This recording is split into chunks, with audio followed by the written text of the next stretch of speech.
बहुजन मुक्ति पार्टी के द्वारा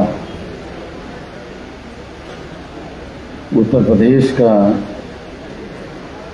7वां राज्य अधिवेशन हो रहा है।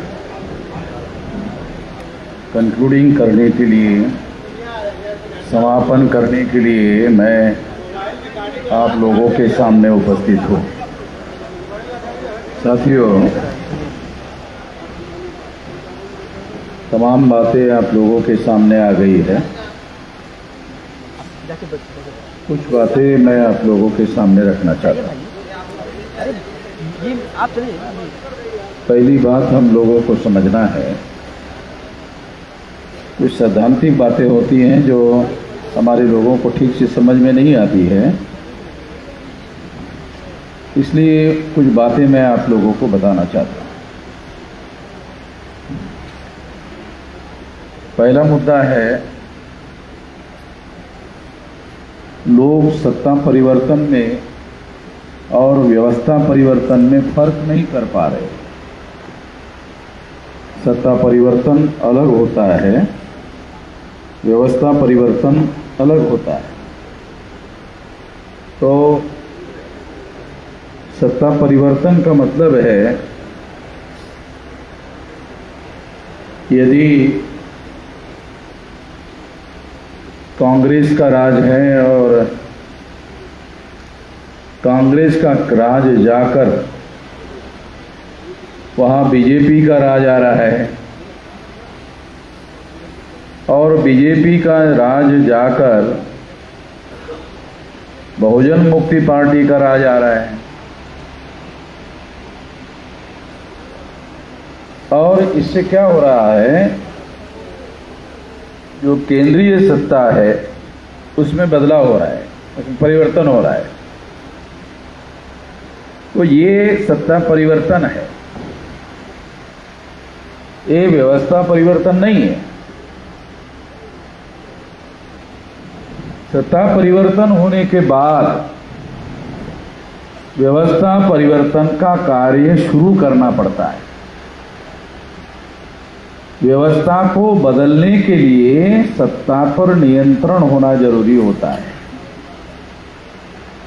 अगर मान लो नियंत्रण ब्राह्मणों का है सत्ता पर, तो वो व्यवस्था को अपने अनुकूल तरीके से बदलने का काम करता है। कैसे? जब केंद्र में सत्ता होती है तो लोकतंत्र जो 4 पिलर पर खड़ा है, उसमें सत्ता परिवर्तन होने के बाद सत्ता के नियंत्रण में सारे साधन आ जाते हैं। आप में से कितने लोगों को ये पता है कि केंद्र की सत्ता आने के बाद बजट पर, केंद्र सरकार की बजट पर केंद्र सरकार का नियंत्रण होता है। तो केंद्र सरकार का बजट कितने रुपए का है? तो हमारे लोग बोलेंगे हमें क्या लेना देना है उससे, हमें ही लेना देना होगा। ये समझाने के लिए बता रहा हूं कि केंद्र की सत्ता का जो बजट है वो 42 लाख करोड़ रुपए का है। आप सुन रहे होंगे 42 लाख करोड़ रुपया, तो कुछ लोगों के समझ में आ रहा होगा और कुछ लोगों के, और ज्यादा लोगों के समझ में ही नहीं आ रहा होगा कि 42 लाख करोड़ आंकड़ा होता कितना है। आ रहा समझ में आ रहा है कितना आंकड़ा होता है? 42 लाख करोड़। अभी भी मुझे नहीं लगता कि समझ में आ रहा होगा ये आंकड़ा है कितना। अनपढ़ लोगों के लिए नहीं पूछ रहा हूं, ये पढ़े लिखे लोगों को ना समझने वाला आंकड़ा है। और इतना करोड़ का भारत सरकार का बजट है 1 साल का, केवल 1 साल का। एक साल में इतना पैसा केंद्र सरकार के पास आता है और केंद्र सरकार मार्च एंड तक कंपलसरी खर्चा करना बंधनकारक है। उसे आगे ये पैसा खर्चा करने का काम बंद हो जाता है, फिर अगले साल का बजट शुरू हो जाता है। तो इतने लाख करोड़ रुपया केंद्र सरकार के पास आता है, उसी तरह से अलग अलग राज्यों की सरकारें हैं और अलग अलग राज्य सरकारों का बजट अलग अलग है। फिर लखनऊ है, तो लखनऊ तो महानगर है, तो महानगर है तो महानगर पालिका होगी। महानगर पालिका होगी तो महानगर पालिका को टैक्स लगाने का अधिकार होगा, फिर पैसा इकट्ठा होगा, फिर खर्चा करने का काम होगा, ये बजट अलग होगा। तो लखनऊ महानगर पालिका के साथ साथ लखनऊ जिला भी है ना, और ऐसे 75 जिले हैं आपके यहां, शायद 75 नहीं 80 जिले, 80 लोकसभा है कि जिले है? लोकसभा है, 75 जिले। तो 75 जिले हैं, तो 75 जिले में जिला पंचायत होगा। तो महानगर पालिका और जिला पंचायत अलग अलग है। आपके उत्तर प्रदेश में अगर लखनऊ और कानपुर महानगर है तो ये 2 जगह महानगर पालिका होगी, और अगर इसी के समकक्ष और भी कुछ शहर महानगर होंगे, जैसे इलाहाबाद है तो महानगर है, वाराणसी है तो महानगर है, तो वहां महानगर पालिका है। तो हर एरिया का अलग गवर्नमेंट होती है और उसका बजट होता है। उसी तरह से तालुका का होता है, तहसील का होता है, ग्राम पंचायत का भी होता है। तो ये सारा पैसा इकट्ठा होता है और 12 महीने में खर्च होता है। तो इतना सारा पैसा है, और ये सारा पैसा जो देश चलाने का काम है और देश में रहने वाले लोगों के विकास का काम है, उसके लिए खर्चा होते रहता है। अगर मान लो ब्राह्मणों की पार्टी है तो ब्राह्मण निर्धारित करेगा ये पैसा किस मत पर खर्चा होना चाहिए, गरीब पर होना चाहिए या नहीं होना चाहिए, वो डिसाइड करेंगे कहां खर्चा होना चाहिए। तो अभी तक आपने देखा होगा कि जिन लोगों के पास पैसा है, ये पैसा इकट्ठा होकर फिर उन्हीं लोगों के पास जा रहा है, गरीबों के पास नहीं आ रहा है। इसलिए नहीं आ रहा है क्योंकि विकास की योजनाएं और उसके लिए बजट एलोकेट नहीं हो रहा है। तो इसके लिए सत्ता परिवर्तन होना जरूरी है, क्योंकि सत्ता के नियंत्रण में बजट है। ये सारा बजट सत्ता के नियंत्रण में है, और व्यवस्था परिवर्तन के लिए यदि वर्ण के आधार पर बनी हुई व्यवस्था है, तो वर्ण में सबसे ऊपर ब्राह्मण है, सबसे नीचे शूद्र है वर्णा सिस्टम में। ये शूद्र कौन है? ओबीसी के लोग ब्राह्मण धर्म के अनुसार शूद्र है। ये हमारे पढ़े लिखे लोगों को पता नहीं है। शेड्यूल कास्ट शूद्र नहीं है, अछूत है। ये भी पढ़े लिखे लोगों को समझ में नहीं आता। अछूत और शूद्र में क्या फर्क है? ब्राह्मण शूद्र का छुआ खा लेता है, शेड्यूल कास्ट का छुआ हुआ नहीं खाता। ये तो मालूम है ना। ये बारीकियां हम लोगों को मालूम होना जरूरी है, और इस वजह से हम लोगों को क्या करना चाहिए क्या नहीं करना चाहिए, अगर ये बारीकियों की जानकारी और ज्ञान होगा तो सत्ता आपके नियंत्रण में रहेगी। तो सत्ता का उपयोग और प्रयोग वर्ण के आधार पर, जाति के आधार पर, अस्पृश्यता के आधार पर, आदिवासियों के सेग्रीगेशन के आधार पर, महिलाओं के दास्ता के आधार पर, शूद्रत्व ओबीसी के ऊपर थोपा गया उसके आधार पर एक ब्राह्मणिकल सोशल ऑर्डर बनाई गई, जिसके नियंत्रण में सत्ता होती है वो बनाते हैं, जिनके नियंत्रण में सत्ता होती है वो इसको बनाए रखने के लिए कोशिश करते रहते हैं, उसको बदलने नहीं देते। जब ये बदल जाती है तो ब्राह्मण ऊपर है, सबसे ऊपर है। अगर ब्राह्मण सबके ऊपर है और अगर ये बदल गई और ऐसी हो गई तो ब्राह्मण धड़ाम से सबसे ऊपर से सबसे नीचे गिर जाता है। तो ब्राह्मण समझ लो, अभी खुश होने की उतनी जरूरत नहीं है, अभी केवल समझने की जरूरत है। अभी मैं केवल समझा रहा हूं, गिरा नहीं रहा हूं, केवल समझा रहा हूं। गिराने के लिए पहले समझना जरूरी है, समझ में आएगा तो फिर इसमें बदलाव कैसे करना है ये करने का काम बहुत महत्वपूर्ण है। तो ये सत्ता परिवर्तन जो है ये संगठित शक्ति के बगैर नहीं होता है। जो सत्ता परिवर्तन है वो संगठित शक्ति के बगैर नहीं होता है, और व्यवस्था परिवर्तन संगठित शक्ति से नहीं होता है, सत्ता परिवर्तन से होता है। संगठन से सत्ता परिवर्तन होता है और सत्ता परिवर्तन के बाद सत्ता पर जब नियंत्रण होता है तो उस सत्ता का उपयोग व्यवस्था बदलने के लिए करना पड़ता है।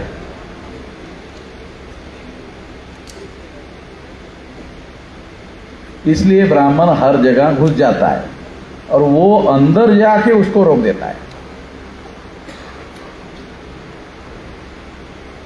मायावती सत्ता में आई तो फिर ब्राह्मण लोग घुस गए थे और फिर उन्होंने उनके हिसाब से उनको चलाने का काम किया। मायावती को जब 403 में से 207 विधानसभा की सीटें मिली थी तो उसको 30% वोट मिला था। मायावती को 30% वोट मिला था। अभी वो नीचे गिरते गिरते गिरते गिरते कहां तक गिर गया? 7%। तो 30% था वो 7% आ गया। तो 7% से तो एक भी एमएलए चुनकर नहीं जाएगा। तो मायावती का एक हाथ है क्या? है? नहीं है? एक है, है? वो जो एक था वो उनके पार्टी में ही है कि छोड़ के चला गया? है। चलो बड़ा खुशी की बात तो है कि एक चुनकर आया और वो छोड़ के नहीं गया। हाँ। तो मैं तो आपको समझा रहा हूँ कि अब एक है तो अब 7% में वो एक रहेगा क्या? रहने की संभावना नहीं है। तो ये आंकड़े हम लोगों को समझना बहुत जरूरी है। तो आने वाले समय में हम लोगों को ये बात थोड़ा समझना होगा। वामसेप ने ये ताकत, संगठन शक्ति की ताकत पैदा की थी और उसकी बदौलत मायावती मुख्यमंत्री बन पाई। आरएसएस जैसे सामाजिक संगठन ने बीजेपी को दिल्ली में पहुंचाया।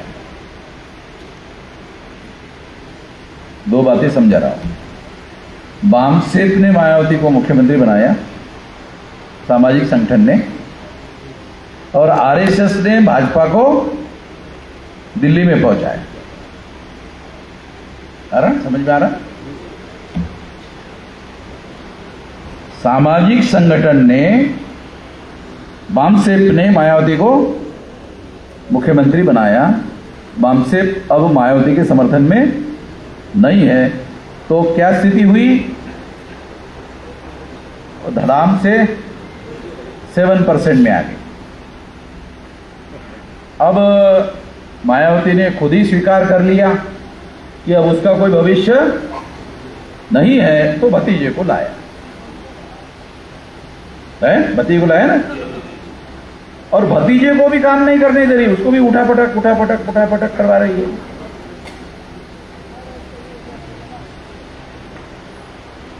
मतलब ये भी आप लोगों के सामने है।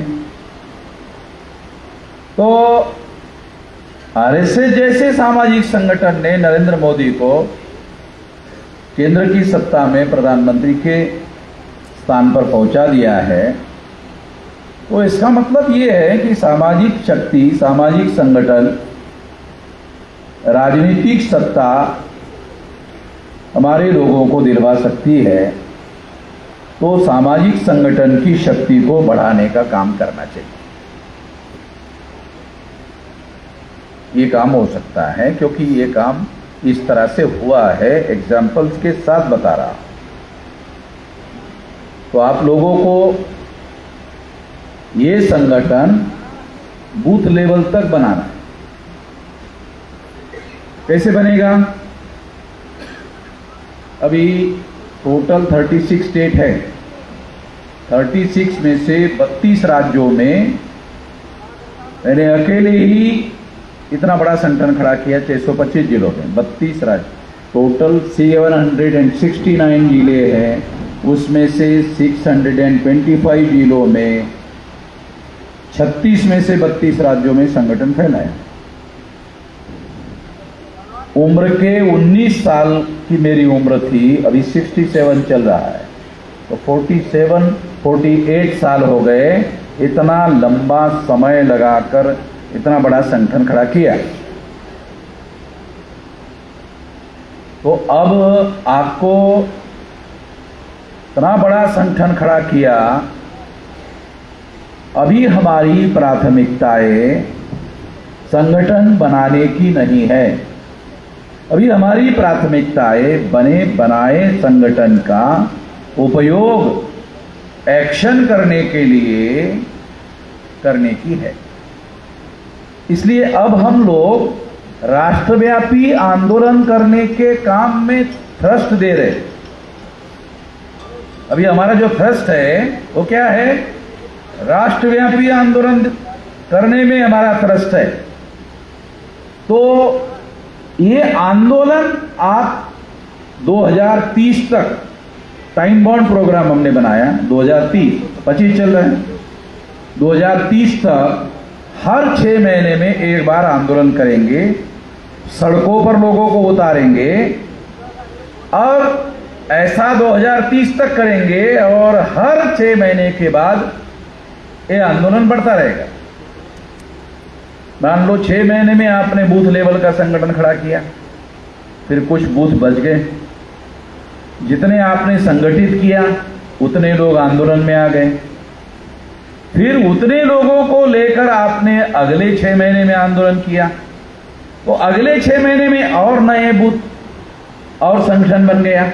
ऐसा करते करते 6 लाख गांव और 15 लाख बूथ का 2030 में संगठन बड़ा हो जाएगा।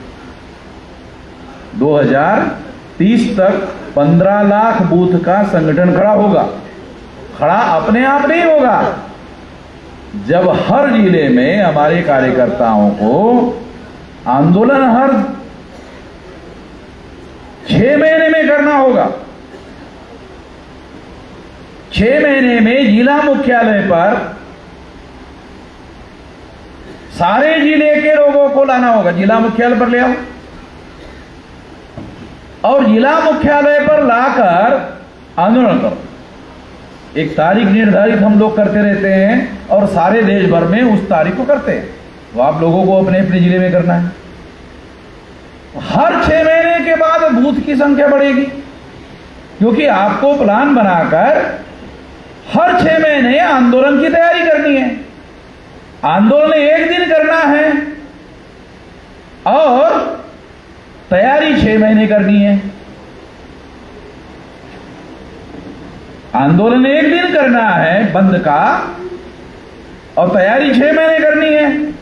तो जब तैयारी 6 महीने करोगे तो स्वाभाविक है हर 6 महीने के बाद बूथ की संख्या संगठन में बढ़ जाएगी और 2030 तक ये 15 लाख बूथ का संगठन खड़ा होगा।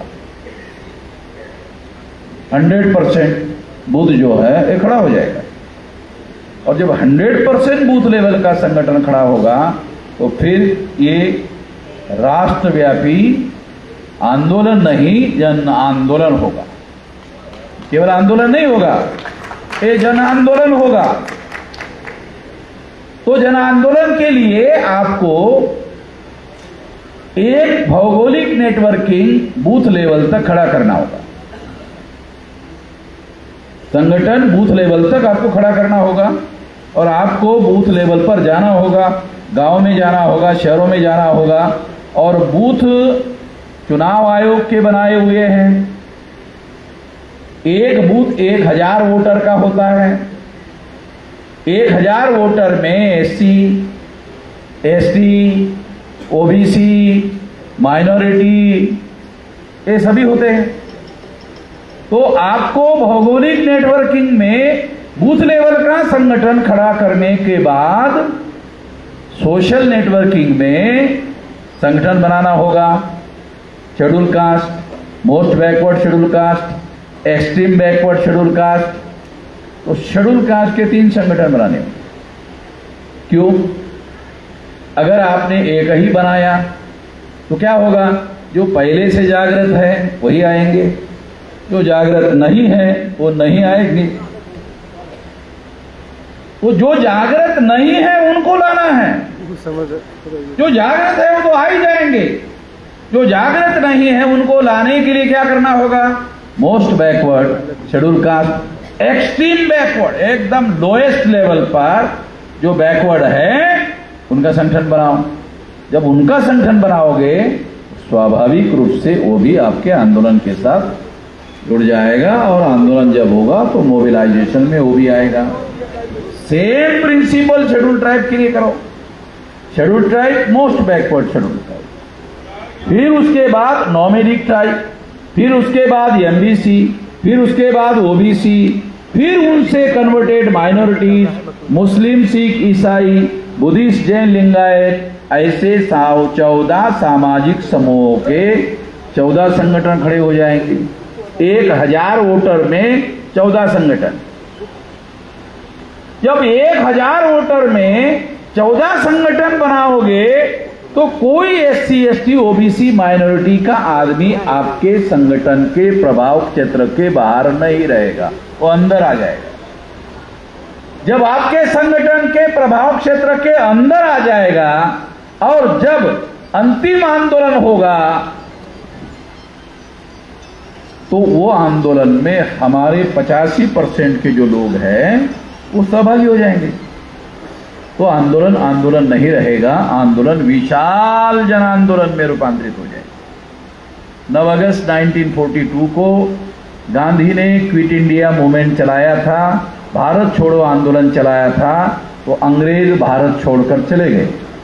अगर हम इसी तरह का आंदोलन करना चाहते हैं और ब्राह्मणों से मुक्ति चाहते हैं तो ऐसा करना। यहां भाषण करने से नहीं होता। दूसरा, हर जिले में वीकली, हर जिले में जो काम बता रहा हूं ना आपको करने के लिए, वो हर जिले में वीकली, हफ्ते में मीटिंग करो और हफ्ते का काम निर्धारित करो कि कितना बूथ हो गया और समीक्षा करो हफ्ते में। फिर महीने में स्टेट लेवल पर करो। स्टेट के लोग हैं तो महीने में स्टेट लेवल पर करो और 3 महीने में राष्ट्रीय स्तर पर करो। तो हम करेंगे। तो इससे क्या होगा? जिले में कितना बूथ लेवल का संगठन बन गया, स्टेट में कितना बूथ लेवल का संगठन खड़ा हो गया और राष्ट्रीय स्तर पर कितना हो गया, ये साल भर में ही पता चल जाएगा। जब आप बूथ लेवल का संगठन खड़ा करोगे तो उसमें कम से कम एक आदमी चाहिए, उसका नाम चाहिए, उसका टेलीफोन नंबर चाहिए। आप ऐसा करोगे तो विशाल संगठन खड़ा होगा। और जितने लोग अभी हमारे संगठन में है, जितने, उससे ये काम केवल साल भर में हो सकता है। जितने लोग हैं अभी, मगर सारे के सारे लोग करने वाले नहीं है, ये मैं इधर ही जानता हूं। इसलिए मैंने 2030 कहा।